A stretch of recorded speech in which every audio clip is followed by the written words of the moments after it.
Mehr als 2700 Kilometer sind wir in diesem Sommerurlaub mit unserem Kia e-Niro durch Deutschland, die Niederlande, Belgien, vor allen Dingen Frankreich und Luxemburg gefahren. Und da fragen mich Freunde manchmal, wie klappt das denn eigentlich mit einem Elektroauto, so eine Reise zu machen? Darauf werde ich in diesem Video eingehen. Ich werde davon berichten, was gut gelaufen ist, welche Schwierigkeiten wir hatten, was mein Fazit ist zu so einer Reise mit einem Elektroauto. Und am Ende werde ich noch ein paar persönliche Tipps und Tricks teilen. Los geht's!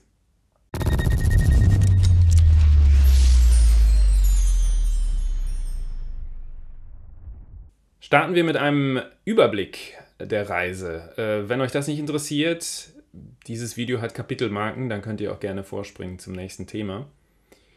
Wir sind am ersten Tag unserer Reise aufgebrochen von unserem Wohnort Münster über die Niederlande und Belgien nach Orléans in Frankreich. Das sind rund 770 Kilometer.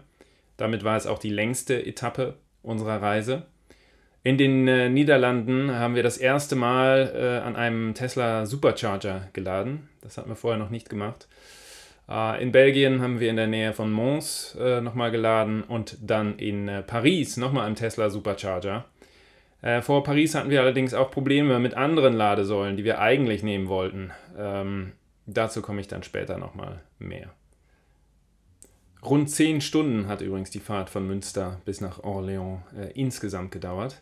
Wir sind dann einen Tag vor Ort geblieben und dann weitergereist in den Süden von Frankreich, ins Departement Lot, wo wir für eine Woche ein Ferienhaus gemietet hatten, gemeinsam mit Freunden, und haben dort also Zeit verbracht. Das sind rund 420 Kilometer von Orléans bis zu diesem Ferienhaus. Es war viel Verkehr auf der Autobahn. Es war ein Samstag und es war viel Reiseverkehr Richtung Süden im Juli. Deshalb waren wir insgesamt 5,5 Stunden unterwegs mit 2 Ladestopps auf dem Weg. Ja, am Ferienhaus selbst wollte ich das Elektroauto nicht aufladen. Das wäre wahrscheinlich gegangen über eine ganz normale Schuko-Steckdose. Aber ich wusste ja nicht, wie gut die Installation dort in diesem Haus ist, wie gut die Steckdosen sind, wie gut die Verkabelung ist. Deswegen habe ich davon Abstand genommen. Und wir sind dann mit relativ leerem Akku losgefahren nach der Woche im Ferienhaus Richtung Lyon. Und deswegen mussten wir auch 3-mal nachladen auf den 450 Kilometern, sonst wären wir locker mit 2 Ladestopps klargekommen. Und gebraucht haben wir dann 5 Stunden 45. Nach den Tagen in Lyon war unsere letzte Station in Frankreich dann Metz. Auch nochmal rund 450 Kilometer bis dahin. Und dieses Mal nur 2 Ladepausen, weil wir mit 100% Akkustand in Lyon dann losgefahren waren. Haben dementsprechend auch nur 4,5 Stunden für die Strecke gebraucht. Wir hatten in Lyon die Möglichkeit, gegenüber des Hotels in einem Parkhaus das Auto zu laden. Und das war eben super, dass wir dann mit vollem Akku uns auf den Weg nach Metz machen konnten. Auf dem Rückweg nach Münster haben wir dann noch einen Stopp in Luxemburg für ein paar Stunden eingelegt. Und da haben wir unseren e-Niro ebenfalls dann in ein Parkhaus gestellt. Das lag außerhalb der Stadt. Es gab einen kostenlosen Busverkehr nach Luxemburg rein. Und während wir uns also für ein paar Stunden die Stadt angeschaut haben, hat unser Auto dort in diesem Parkhaus mit einer beeindruckenden Anzahl von Ladesäulen aufgeladen. Es war zu 100% geladen, als wir dann uns auf den Weg nach Münster gemacht haben.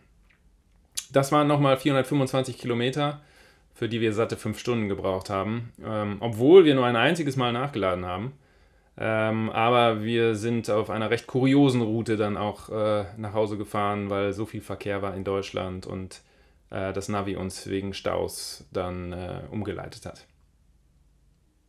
Ja, das waren also die insgesamt gut 2700 Kilometer, die wir zurückgelegt haben. Wie sieht es aus mit Verbrauch und Ladekosten? Also der Verbrauch lag im Schnitt über die gesamte Reise bei rund 17 Kilowattstunden auf 100 Kilometern. Das ist sehr niedrig, wie ich finde. Zum einen ist der Kia e-Niro eben sehr sparsam, das sieht man mal wieder an diesem Verbrauch. Zum anderen tragen natürlich auch die relativ niedrigen Geschwindigkeiten auf den Autobahnen in Frankreich und Belgien und den Niederlanden dazu bei, dass der Stromverbrauch sich in Grenzen hält. Insgesamt macht das rund 460 Kilowattstunden, die wir verfahren haben. Bei den Preisen sieht es so aus, dass wir kein Abo oder ähnliches haben für Ionity-Säulen, wir aber trotzdem viel an Ionity-Säulen geladen haben mit unserer Maingau-Karte. Dadurch zahlen wir 75 Cent pro Kilowattstunde. Ein stolzer Preis, zugegebenermaßen. Allerdings bieten die Ionity-Säulen eben auch gewisse Vorteile, sodass wir trotzdem bereit waren, das zu zahlen. An den Tesla Superchargern haben wir auch einige Male geladen. In Frankreich kostet es 68 Cent, zu dem Zeitpunkt zumindest, 68 Cent pro Kilowattstunde. In den Niederlanden waren es, glaube ich, 63 Cent. Und dann haben wir natürlich auch noch während des Urlaubs deutlich günstiger an Wechselstromladern geladen, teilweise sogar kostenlos. Von daher habe ich jetzt nicht ganz genau ausgerechnet, was die Gesamtkosten waren. Es dürfte sich aber auf rund 250 € summieren für den Urlaub, was die Stromkosten angeht. Dazu kommen natürlich noch reichlich Autobahnmautkosten in Frankreich. Die sind ja auch doch durchaus gesalzen. So, was würde ich denn nun sagen, was gut gelaufen ist in diesem Urlaub mit dem Elektroauto? Zunächst mal ist gut gelaufen, dass wir zumindest an 2 Hotels laden konnten, während wir dort uns aufgehalten haben. In Orléans auf dem Hotelparkplatz und in Lyon im Parkhaus gegenüber des Hotels. Und in beiden Fällen sogar kostenlos. Ich weiß gar nicht, ob das ein Fehler war oder ob das gewollt war. Wir haben uns einfach gefreut und es ist einfach schön am Zielort die Möglichkeit zu haben, zu laden. Was auch gut gelaufen ist, wir hatten kaum Staus an Ladesäulen. Es war schon viel los auf den Autobahnen in Frankreich. Das hat mich ein bisschen überrascht, da hatte ich nicht mit gerechnet. Na gut, es war Juli, es ist natürlich Feriensaison in vielen Ländern. Richtig in einer Warteschlange standen wir trotzdem nur ein einziges Mal an Ladesäulen. Das war im Süden Frankreichs an Ionity-Säulen. Dort mussten wir 20 Minuten warten, bis eine Ladesäule frei wurde und wir uns da hinstellen konnten. Das war aber tatsächlich das einzige Mal. Wir haben schon sonst erlebt, dass die Raststätten sehr voll waren. Auch tatsächlich, dass wir die letzte Säule bekommen haben und nach uns andere Fahrer, Elektroautofahrer warten mussten, bis eine Säule frei wird. Aber wie gesagt, wir selbst nur ein einziges Mal in einem Stau gestanden, vor Ladesäulen. Ja, der dritte Punkt betrifft die Tesla Supercharger. Ich habe ja schon gesagt, wir haben in diesem Urlaub zum ersten Mal an Tesla Superchargern geladen. Ist ja jetzt auch noch nicht so lange her, dass Tesla die geöffnet hat für Nicht-Tesla-Fahrer. Und ich bin begeistert, muss ich sagen. Das hat so gut funktioniert. Es gibt immer massig freie Ladesäulen. Also da ist man wirklich weit entfernt, was einen Stau angeht. Zumindest war es bei uns so. Und wir haben insgesamt 4 Mal an Superchargern geladen im Urlaub. Die Freischaltung läuft sehr intuitiv über die App. Ist wirklich sehr einfach. Es hat immer alles super funktioniert. Wir hatten kein Mal auch nur irgendein technisches Problem. Die App ist auch sehr transparent, was die Preise angeht, die Ladevorgänge. Man kann auch sehen aktuell, wie der Ladevorgang läuft. Also wirklich toll, so wie es sein sollte. Von daher haben wir eben trotz des recht hohen Preises auch reichlich Gebrauch gemacht von den Superchargern. Ich hatte auch den Eindruck, dass sie die Ladekurve des Niros optimal ausnutzen. Also es ging immer direkt los mit voller Geschwindigkeit ich hatte nie das Gefühl, dass jetzt die Ladesäule der limitierende Faktor bei der Ladegeschwindigkeit war. Es war immer der Niro, der ja auch keine besonders hohe Ladegeschwindigkeiten erlaubt. 2 kleine Abstriche, was die Tesla Supercharger angeht. Zum einen sind sie natürlich nicht immer so super gelegen. Sie sind eben nicht an Autobahnraststätten, sondern oftmals an Hotels oder an Shopping-Malls oder es gibt gar nichts Vergleichbares in der Nähe. Von daher, wenn man zur Toilette möchte oder möchte was zu essen finden, das ist manchmal nicht so toll wie an einer Autobahnraststätte. Der zweite Punkt, Teslas laden ja nun mal hinten links, dort haben sie ihren Ladeanschluss. Unser Kia e-Niro hat den Ladeanschluss vorne, ist nun mal ein Nasenlader. Da war es oftmals schwierig, das Auto so hinzustellen, dass man nicht zwangsläufig 2 Ladepunkte blockierte. Das war jetzt kein Problem, weil einfach genug freie Ladepunkte immer da waren. Wir hatten jetzt nie ein wirklich schlechtes Gewissen. Aber ein bisschen blöd ist es natürlich schon, 2 Ladepunkte zu belegen, wenn man doch eigentlich nur einen braucht. Ja, zum Abschluss der Dinge, die gut gelaufen sind, würde ich sagen, das Reisen an sich mit dem Elektroauto, das Fahren an sich, das macht einfach so viel Spaß, so viel mehr Spaß als früher mit unserem Dieselfahrzeug. Es ist ein sehr angenehmes, sehr ruhiges Fahren. Man hat natürlich auch eine tolle Beschleunigung in dem E-Auto, wenn man sie mal braucht. Also trotz der vielleicht Probleme, die manchmal an Ladestationen auftreten, fahre ich insgesamt sehr, sehr gerne mit dem E-Auto in den Urlaub. Kommen wir nun zu den Dingen, die nicht so gut gelaufen sind oder wo wir Schwierigkeiten hatten. Und der erste Punkt ist die Live-Navigation gewesen oder Live-Routenplanung. Es ist ja nun mal so, dass der Kia da leider noch nicht so richtig softwaremäßig im Jahr 2022 angekommen ist und nicht so wie manch andere Fahrzeuge eine Live-Routenplanung mit Berücksichtigung des aktuellen Verbrauchs hinbekommt und einen zu der nächsten Ladestation führt. Das kann Kia noch nicht, leider. Dann gibt es Wege, das zu umgehen mit A Better Route Planner als Software. Da gibt es zum einen die Möglichkeit, Tronity zwischenzuschalten als App.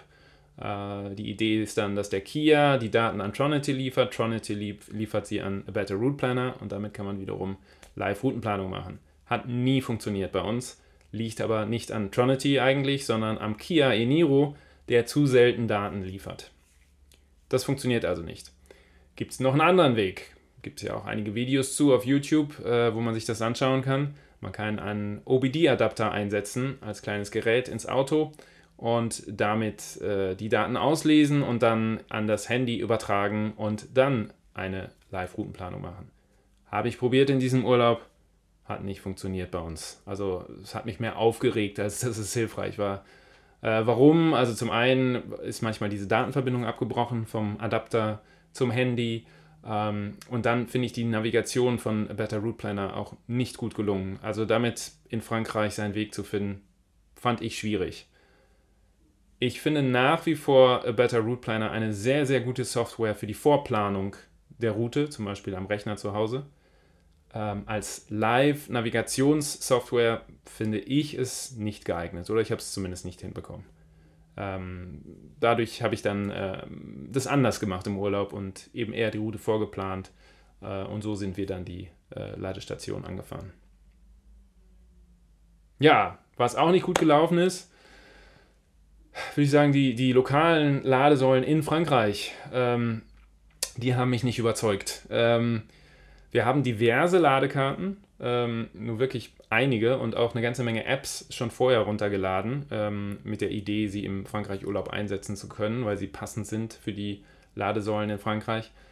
Nichtsdestotrotz sind wir in diesem Urlaub auf einige Säulen gestoßen, die sich nicht freischalten ließen, mit keiner der Ladekarten, die wir hatten, mit keiner der Apps, die wir hatten. Hat einfach nicht funktioniert. Oder erst nach ganz viel ausprobieren. Das war sehr frustrierend. Ein anderes Problem war, dass wir an Ionity-Säulen Ladeabbrüche hatten. Und das ist natürlich sehr untypisch, denn Ionity-Säulen in Deutschland kannte ich bisher so, dass sie extrem zuverlässig sind und deswegen habe ich sie auch immer gerne angefahren. In Frankreich sehen die Säulen anders aus. Ich weiß nicht, ob sie technisch auch anders sind. Und ich habe auch einen anderen Kia e-Niro gesehen, der dort Probleme hatte. Also mit diesen Ladeabbrüchen. Das heißt, das Fahrzeug fing erst an zu laden an der Säule und dann nach ein paar Minuten plötzlich ohne Vorwarnung bricht einfach der Ladevorgang ab. Und das hatte ich wirklich mehrfach an mehreren Säulen. Und das ist natürlich extrem nervig.